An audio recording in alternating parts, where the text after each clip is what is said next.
मराठवाड्यातील काही जिल्ह्यांमध्ये झालेल्या अतिवृष्टीच्या पार्श्वभूमीवर उपमुख्यमंत्र्यांनी प्रत्येक जिल्ह्याच्या जिल्हाधिकाऱ्यांनी फोनवरून संवाद साधून परिस्थितीचा आढावा घेतलाय. यावेळी पुराच्या पाण्यात अडकून पडलेल्या नागरिकांना तातडीनं मदत करून त्यांना सुरक्षित स्थळी हलवण्याचे निर्देश त्यांनी संबंधित जिल्हाधिकाऱ्यांना दिले आहेत. मराठवाड्यात सर्वत्र अतिवृष्टी झाल्यानं जनजीवन पूर्णपणे विस्कळीत झाले. अशा परिस्थितीत शिंदे यांनी पूर परिस्थितीचा आढावा घेऊन लोकांना तात्काळ मदत पुरवण्याचे निर्देश दिलेत. यावेळी बीड, धाराशिव, लातूर, परभणी आणि हिंगोली या जिल्ह्यांच्या जिल्हाधिकाऱ्यांशी फोनवरून संवाद साधून त्यांनी परिस्थितीचा आढावा घेतला. यावेळी धाराशिव जिल्ह्यातील परंडा तालुक्यातील ढगपिंपरी गावातील नागरिक पूरपरिस्थितीत अडकल्याचं त्यांना समजलं. उपमुख्यमंत्री शिंदे यांनी जिल्हाधिकाऱ्यांशी बोलून तात्काळ एनडीआरएफच्या मदतीनं हेलिकॉप्टर पाठवून पुराच्या वेढ्यात अडकलेल्या नागरिकांना तातडीनं एअरलिफ्ट करून सुरक्षित स्थळी नेण्याचे निर्देश दिलेत. तसंच कोणतीही मदत लागल्यास तात्काळ आपल्याशी संपर्क साधावा, वेळोवेळी पूरपरिस्थितीची माहिती आपल्याला द्यावी, असंही त्यांनी संबंधित जिल्हाधिकाऱ्यांना सांगितलं. मराठवाड्यातील पूरपरिस्थितीवर उपमुख्यमंत्री एकनाथ शिंदे स्वतः लक्ष ठेवून आहेत. पासूनच मराठवाड्यातल्या जिल्हाधिकाऱ्यांशी अनेक ठिकाणी संपर्कात आहे आणि ज्या ज्या ठिकाणाहून मेसेज येत आहेत त्या ठिकाणी त्या ठिकाणच्या जिल्हाधिकाऱ्यांशी मी बोलतोय. सोलापूर जिल्हाधिकारी, धाराशिव जिल्हाधिकारी या ठिकाणी एक धाराशिवमध्ये परांडा तालुक्यामध्ये ढगपिंपरी नावाचं गाव आहे. त्या ठिकाणी देखील आणखी काही लोक अडकलेत. काही लोकांना हेलिकॉप्टरने लिफ्ट केलेलं आहे आणि सोलापूरमध्ये देखील कलेक्टरशी बोलताना त्या ठिकाणी देखील काही लोकांना हेलिकॉप्टरने लिफ्ट केले आणि आता आणखी ढगपिंपरीमध्ये ढगफुटी झाली आहे आणि म्हणून ढगफुटीमुळे प्रचंड मोठ्या प्रमाणावर पाणी साचलंय आणि पाऊसही पडतोय. त्यामुळे तिथल्या लोकांना हेलिकॉप्टरने लिफ्ट करण्याच्या सूचना मी दिलेल्या आहेत. त्याचबरोबर एनडीआरएफचे प्रमुख आहेत त्यांच्याशी मी बोललो. आर्मीचे जे कर्नल आहेत त्यांच्याशी माझी चर्चा झाली आणि तातडीने या सगळ्या लोकांना एअरलिफ्ट करण्याच्या सूचना मी दिलेल्या आहेत. त्याप्रमाणे काम सुरू आहे. जिल्हाधिकाऱ्यांना मी एवढंच सांगितलंय की कुठेही जीवितहानी होऊ नये आणि म्हणून ज्या ज्या ठिकाणी लोक अडकलेली आहेत त्यांना सुरक्षित स्थळी काढण्यासाठी ज्या ज्या काही उपाययोजना करायच्या त्या युद्ध पातळीवर करा आणि त्याप्रमाणे आपले सर्व जिल्हाधिकारी देखील फील्डवर आहेत आणि यंत्रणा आपली सगळी जी डिझास्टर मॅनेजमेंट आहे ती देखील फील्डवर आहे. त्यामुळे लोकांचं बचाव कार्य युद्ध पातळीवर सुरू आहे. राज्य आपत्ती दलाला देखील आपण एक सूचना केली. मी स्टेट डिझास्टरला देखील फोनवर बोललो आणि ते देखील सगळा आढावा घेत आहेत.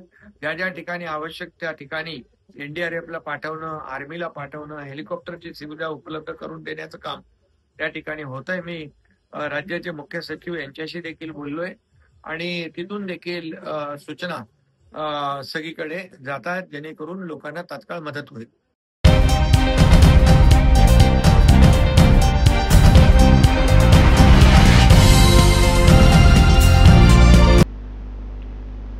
ठाणे महापालिका निवडणुकीपूर्वी किमान 4 स्थानकांवर मेट्रोची सेवा सुरू करण्याचा बेत सत्ताधारी महायुतीकडून आखला जातोय.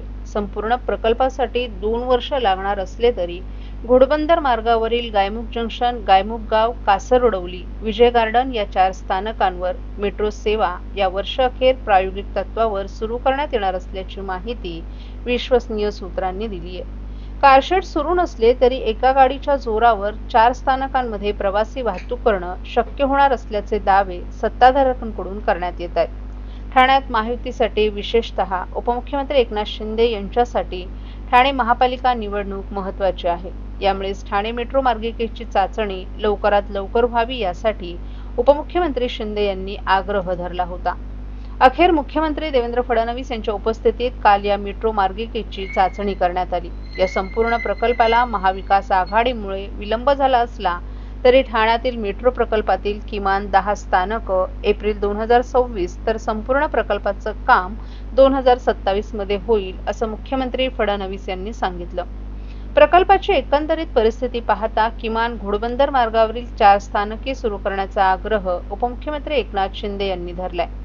यानुसार घोडबंदर मार्गावरील गायमुख जंक्शन, गायमुख गाव, कासरवडवली, विजय गार्डन या 4 स्थानकांदरम्यानच्या मेट्रो मार्गिकेची चाचणी करण्यात आली असून ही स्थानके डिसेंबर 2025 पर्यंत सुरू होतील अशी माहिती देण्यात आली आहे. या मेट्रो स्थानकातील काही स्थापत्य कामं अपूर्ण असून ती डिसेंबर पर्यंत उरकण्याचे बेत आखण्यात आलेत.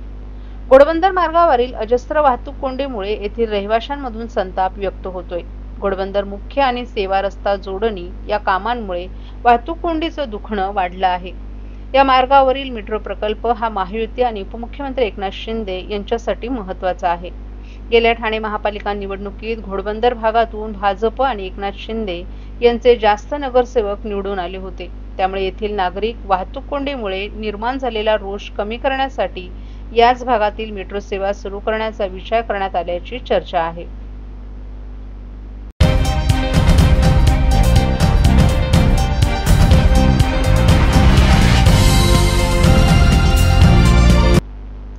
शिवसेना ठाकरे गटाचे माजी खासदार राजन विचारे आणि शिंदे गटातील आरोप प्रत्यारोप अधिक तीव्र झाले असून शिंदे गटातील ज्येष्ठ माजी नगरसेवक आणि आनंद दिघे यांचे जुने सहकारी यांनी विचारे यांच्यावर गंभीर आरोप केलेत.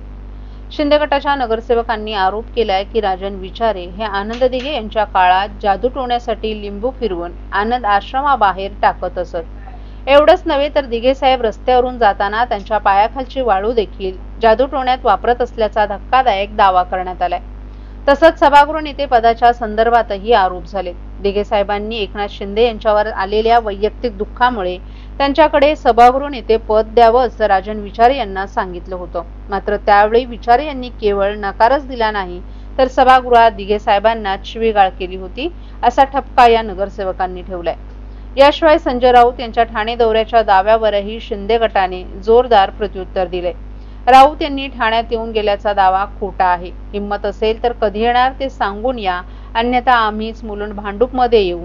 आम्ही दिघे साहेबांचे कार्यकर्ते आहोत, काय करू शकतो हे तुम्हाला ठाऊक आहे असा थेट इशाराही देण्यात आलाय. पितृपक्ष असल्याने आम्ही आतापर्यंत शांत बसलो होतो, मात्र आता दिवाळीपर्यंत काय परिस्थिती राहते हेच बघा असा स्पष्ट इशारा शिंदे गटाच्या नगरसेवकांनी दिला आहे. आनंद आश्रमाबाबतही त्यांनी ठाम भूमिका मांडली आहे. आनंद आश्रम हेच राहील, त्यावर शिंदे साहेबांचं नाव देण्याचा आग्रह आमच्या शिवसेनेचा आहे. दिघे साहेबांनी सुरू केलेले सण उत्सव शिंदे साहेबांनीच पुढे नेले, परंतु विचारे यांनी वेगळी चूल मांडली असं सांगत शिंदे गटाने राजन विचारे यांच्यावर निशाणा साधलाय.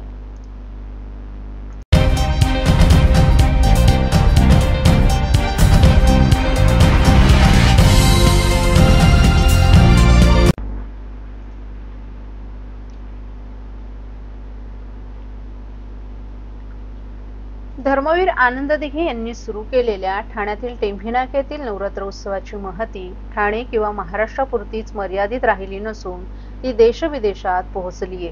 लाखो भक्त श्रद्धाळू येथे दरवर्षी येऊन देवीचं दर्शन घेऊन धन्य होतात.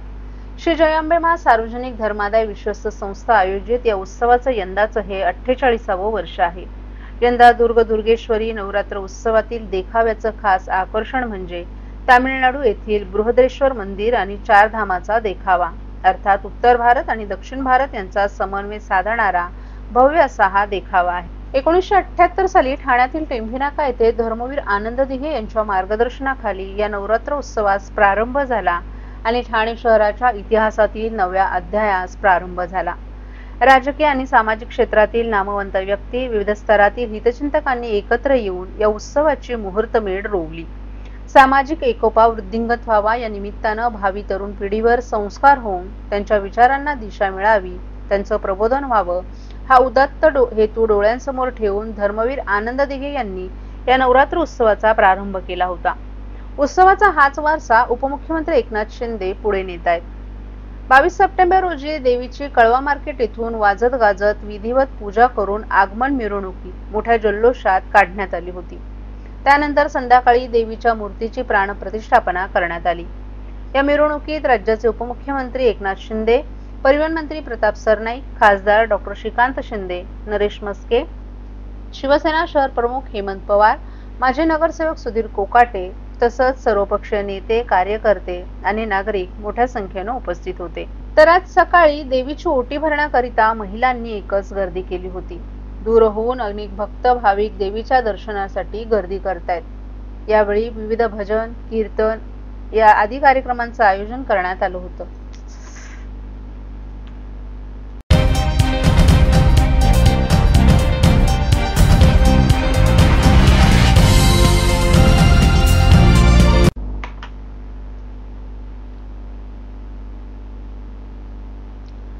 गरबा आणि दांडिया रसिकांचं ठाण्यातील सर्वात प्रसिद्ध आणि आवडतं ठिकाण म्हणजे संकल्प प्रतिष्ठानचा संकल्प दांडिया उत्सव।